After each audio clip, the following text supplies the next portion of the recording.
अस्सलाम वालेकुम tenth class. उम्मीद है आप खैर खैरियत से होंगे। तो आज हम टेंथ क्लास की बुक का जो है यूनिट 1 और एक्सरसाइज 1.1 का क्वेश्चन नंबर 1 सॉल्व करने लगे हैं। ये सवाल है आसान, लेकिन बच्चे इसमें फंस जाते हैं, तो हम इसको सॉल्व करना शुरू करते हैं। इसमें हमारे पास आयोटा रेज़ टू पावर 5 दिया हुआ है। सबसे पहले हमारा जो काम होता है वो है आयोटा को अलहदा करना। आयोटा को अलहदा करने के बाद जो हमारे पास बाकी पावर बची, यानी आयोटा रेज़ टू पावर 4 बची वैसे का वैसी।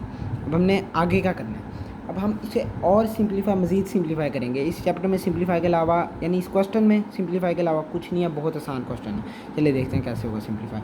अब ये 2 और ये 2, यानी ये 2 मल्टीप्लाई बाई 2 हमारे पास 4 होता है, तो ऐसे आ गया। अब ठीक है, आयोटा और ये क्या कहते हैं -1 और ये 2। ठीक है, ये अब आया कैसे, ये बहुत बड़ी बात है। आयोटा रेज़ टू पावर जब भी हमारे पास 2 होगा तो हमारे पास उसकी वैल्यू -1 रहेगी, लेकिन ये हम उस तरतीब पे देख सकते हैं कि वो -1 रहेगी या नहीं। ये मैं आपको बताता हूँ, ये हमें कैसे पता लगेगा कि आयोटा और ये हमारे पास -1 है। तो जब भी पावर इवन होगी तो क्या है, पॉजिटिव आ जाएगा, यानी +1। जब ऑड होगी तो -1, इसी तरह, यानी बिल्कुल कोई फ़र्क नहीं पड़ा सवाल को, ऐसे ही होगा। चलो ठीक है, अब ये मल्टीप्लाई हो रहा है, डॉट का मतलब है मल्टीप्लाई। आप मल्टीप्लाई भी लगा सकते हैं वैसे तो, डॉट के साथ मल्टीप्लाई की तो आयोटा हमारे पास क्या है, आंसर आ गया। ठीक है, चलें अब अगले सवाल की तरफ बढ़ते हैं। अगला सवाल हमारे पास नहायत आसान सवाल है। ये देखें, आपको मैं दिखाता हूँ ये कैसे हो रहा है। सबसे पहले हमने आयोटा अलहदा भी नहीं करना पड़ना इसमें, क्योंकि इसमें डायरेक्ट काम हो रहा है। देखिएगा अभी आप 2 रेज़ टू पावर 8, क्योंकि हमें पता है 2 multiply by 8 is equal to 16। तो अब यहाँ क्या होगा, आयोटा की पावर -1 और ये 8 हमें पता है। जब भी यानी ये आए, ये तो हमें पता है ना स्टेप, ये वाला आयोटा रेज़ टू पावर। हाँ, अब जब भी मैंने क्या कहा था, इवन आएगा तो +1 ही आएगा, यानी हमारे पास 1 सिर्फ आंसर आ गया।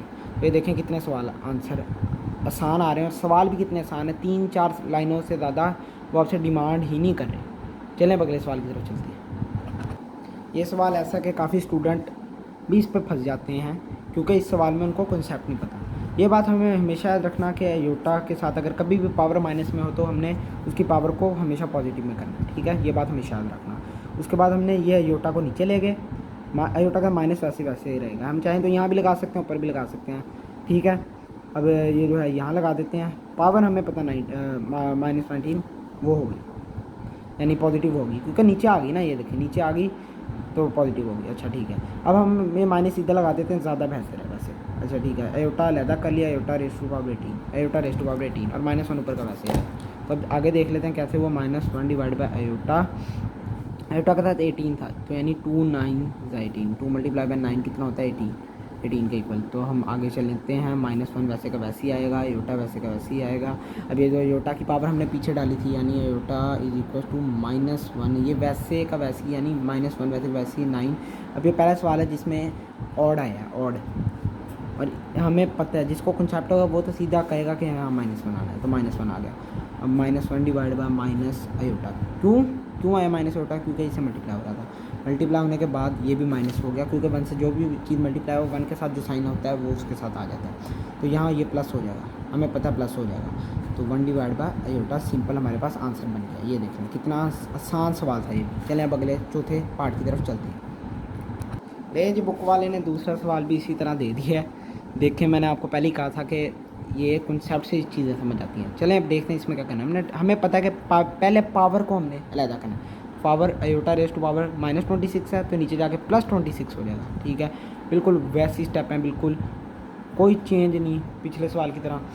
अब क्या कहते हैं, यहाँ जो है अब हम क्या करेंगे, 27 डिवाइड बाई, यहाँ -1 और ये 13 आ जाएगा। ठीक है, 27 डिवाइड बाई, यहाँ -1 का 1 ही रहेगा, और ये 26 को हमने ऐसे सिंप्लीफाई किया। आसान तरीका, बिल्कुल आसान सवाल, 1 नंबर के। -1 का 1 नहीं रहेगा और हमारे पास आंसर आ जाएगा -27 आंसर। बस इससे ज़्यादा आपने कुछ करना ही नहीं है।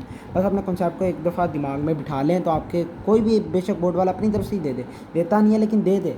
आपने बस कॉन्सेप्ट लेना है मैथ का, आपको मैथ बहुत आसान लगेगी। ये है वो सवाल जहाँ काफ़ी बच्चे आके फंसते हैं। ये सवाल देखने में आसान लग रहा है, बताऊँ क्यों? क्योंकि मल्टीप्लाई और प्लस का रूल बिल्कुल एक दूसरे के मुख्तलिफ है, मुख्तलिफ। जब मल्टीप्लाई हो रही है तो हम पावर्स को ऐड कर देते हैं, लेकिन जब प्लस हो रही है तो हमने पावर्स को ऐसे ही सॉल्व करना होता है, जैसे कि अलहदा करके। जैसे आयोटा को अलहदा कर लिया, उसकी पावर बाकी 10 11 थी ना, चलो प्लस का साइन वैसे का वैसे आएगा, ये बात हम हमेशा याद रखिएगा।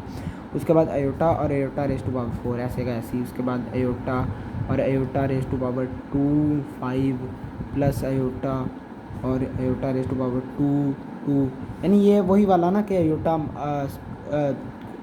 2 को हम -1 के इक्वल पुट कर देंगे। ये देखें ये कैसे होगा, -1 5 प्लस आयोटा -1 2। अब ये देखें सवाल बिल्कुल भी खचर मचर नहीं हो रहा, देखें कितने सीक्वेंस से चला है क्योंकि सीक्वेंस से रखा पड़ा है। अब ये देखें आयोटा ऐसे कैसे आएगा, अब ये ऑड में है पावर, तो मल्टीप्लाई का साइन लगाना ना भूलिएगा, ये बहुत कॉमन मिस्टेक है जो स्टूडेंट कर देते हैं। अच्छा अब यहाँ प्लस है तो यहाँ प्लस ही आ जाएगा 1।